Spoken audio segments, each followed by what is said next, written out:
Usha Kiran movie సంస్థ ద్వారా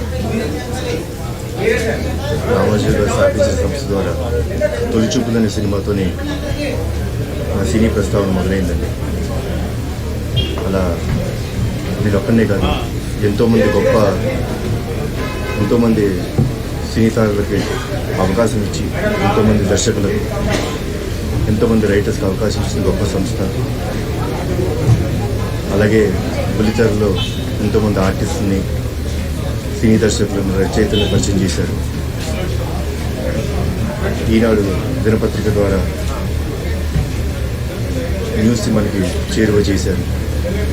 ETV ద్వారా మనకి ఎన్నో న్యూస్ అందజేసిన గొప్ప వ్యక్తి రామోజీరావు గారు. అలాగే Ramoji film city, Asia's biggest film city పెట్టి మా సినిమా వాళ్ళకి షూటింగ్ అనేది ఎంతైనా చాలా ఈజీగా చేశారు. సో అంత గొప్ప వ్యక్తి ఈరోజు లేరు మన మధ్య అంటే చాలా బాధగా ఉంది. ఆత్మకు శాంతి చేకూరాలని, ఆయన కుటుంబ సభ్యులందరికీ ధైర్యాన్ని ఇవ్వాలని మా దేవుని మనస్ఫూర్తిగా కోరుకుంటున్నాను. సరే.